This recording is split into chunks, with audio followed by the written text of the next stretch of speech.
Hello everyone, Shri IAS academy में आपका स्वागत है। जैसा कि आप जानते हैं कि श्री आईएएस एकेडमी ने करंट क्विक रिवीजन की सीरीज़ शुरू की है, जिसमें ऑलरेडी हमारे 7 पार्ट आ चुके हैं। ये हमारा पार्ट 8 है। इसके अंतर्गत हम साइंस टेक से संबंधित उन इम्पोर्टेंट मिशन के बारे में जानने का प्रयास करेंगे जो प्रीलिम की दृष्टि से काफ़ी इम्पोर्टेंट है। तो चलिए शुरू करते हैं। जैसा कि आप देख रहे हैं, ये हमारा पार्ट 8 है और ये मिशन से संबंधित है, यानी कि इसमें हम काफ़ी इम्पोर्टेंट मिशन देखेंगे। तो पहला मिशन है हमारा डार्ट मिशन। आपसे प्रश्न पूछा जा सकता है कि डार्ट मिशन किससे संबंधित है और ये क्या है। तो ये नासा का मिशन है। बेसिकली एस्ट्रॉयड के रीडायरेक्शन टेस्ट से संबंधित। कहने का मतलब कि एक एस्ट्रॉयड है, क्षुद्र ग्रह है जो अर्थ से टकराने वाला है, उसकी दिशा को परिवर्तित करने से संबंधित। क्लियर। दूसरा है हमारा टेरा एंड एक्वा सेटेलाइट। आपसे प्रश्न पूछा जा सकता है कि टेरा एंड एक्वा सेटेलाइट किसका है, कि ये नासा का है। अब आपके मन में आया होगा कि क्या सारे सेटेलाइट्स हमें याद रखने हैं? तो बिल्कुल भी नहीं। ये इसलिए इम्पोर्टेंट हो जाता है क्योंकि नासा ने यह बताया है इस सेटेलाइट के माध्यम से कि इंडिया और चाइना में जो ग्रीनिंग सिस्टम है वो काफ़ी बढ़ गया है। क्लियर। तो इसलिए इम्पोर्टेंट हो जाता है। दूसरा है हमारा एथेना एंड लीसा मिशन किससे संबंधित है। आपको पता है एक प्रश्न यूपीएससी ने इस बार भी पूछा है लीसा से रिलेटेड। तो आपको याद होना चाहिए कि एथेना एंड लीसा मिशन किसका है। ईएसए यानी कि यूरोपियन स्पेस एजेंसी का। आपसे क्वेश्चन दे सकता है क्या ये नासा का मिशन है, तो नहीं। क्या ये इसरो का मिशन है, तो नहीं। क्लियर। चलिए, फिर है लेसा। लेसा मिशन किसका है? ये नासा का मिशन है, मून मिशन। क्लियर। तो आपको याद रखना चाहिए कि लेसा मिशन किससे संबंधित है? मून से। और किसका है? नासा का।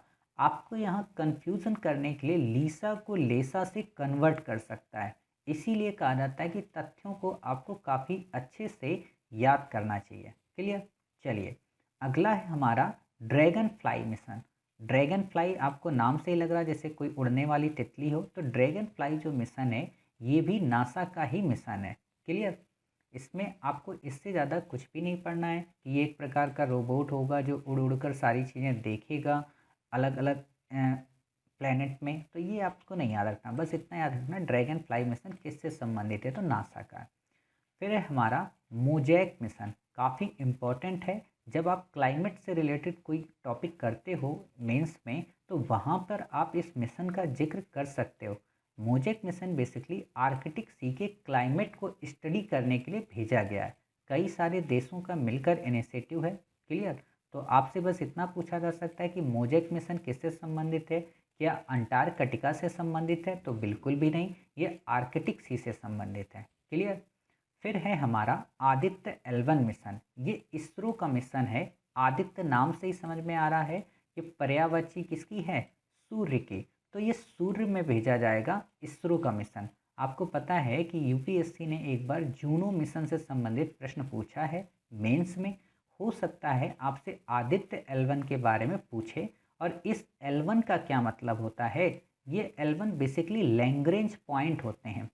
जब हम तथ्य की सीरीज पढ़ रहे होंगे तो वहाँ पर देखेंगे कि लैग्रेंज पॉइंट का क्या मतलब होता है। क्लियर। तो अभी हम यहाँ पे आपके लिए क्वेश्चन मार्क के रूप में छोड़ दे रहे हैं कि जब हम तथ्य की सीरीज करेंगे तो वहाँ पर हम लैग्रेंज पॉइंट को देखेंगे। क्लियर। फिर है हमारा पार्कर सोलर प्रोब। आपसे प्रश्न पूछा जा सकता है कि पार्कर सोलर प्रोब किससे संबंधित है। तो ये नासा का मिशन है। और एक और बात, एक प्रश्न और है, होप प्रोब मिशन किससे संबंधित है? वो यूरेशियन स्पेस एजेंसी से। क्लियर। तो आपको ये नहीं याद रखना है कि हाँ पार्कर कहीं और होप प्रोब कहीं नासा का तो नहीं है। नहीं, पार्कर नासा का है और जो होप प्रोब है वो आपको किसका है? Eurasian space agency. और आपको एक और पता है, एक और होप प्रोब है जो किसका है? यूएई का अपकमिंग मार्स मिशन है। क्लियर। तो कंफ्यूज नहीं होना है। चलिए, अगला है हमारा सेंटिनल-3।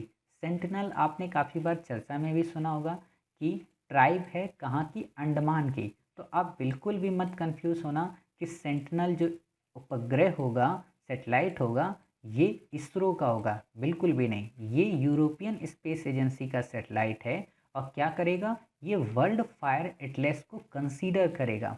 आपको पता है कि वर्ल्ड में चाहे अमेज़न के फॉरेस्ट हों या फिर अमेरिका में या फिर ऑस्ट्रेलिया के जंगलों में जो आग लगती है उसको टैकल करने का प्रयास करेगा। मतलब कि उसका एक एटलस बनाएगा और ये देखेगा कि वर्ल्ड में अलग अलग पार्ट में कब कब आग लगती है, उसके क्या रीजन्स होते हैं और उनसे कैसे बचा जा सकता। क्लियर?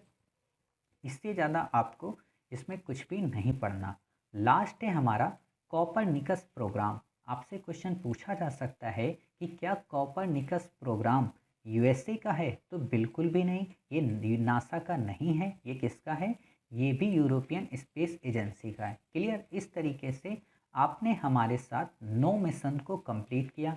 अब आप एक बार रिवाइज करिए। आपसे क्वेश्चन पूछा जा सकता है आदित्य एल1 किसका है? तो इसरो का। आपसे पूछा जा सकता है पार्कर सोलर प्रोब किसका है? नासा का। आपसे क्वेश्चन पूछा जा सकता है मोजेक मिशन किससे संबंधित है? आर्कटिक से, क्लाइमेट स्टडी के लिए। आपसे पूछा जा सकता है टेरा एंड एक्वा सेटेलाइट किसका है? नासा का। आपसे क्वेश्चन पूछा जा सकता है जो डार्ट मिशन है वो किसका है? नासा का। आपसे क्वेश्चन पूछा जा सकता है जो ड्रैगन फ्लाई है वो किसका है? नासा का। यानी कि आपको ये सारे के सारे 9 क्वेश्चन कंप्लीटली याद हो गए। क्लियर? मिलते हैं अपने नेक्स्ट पार्ट में। तब तक अपना ख्याल रखिए और स्वस्थ रहिए।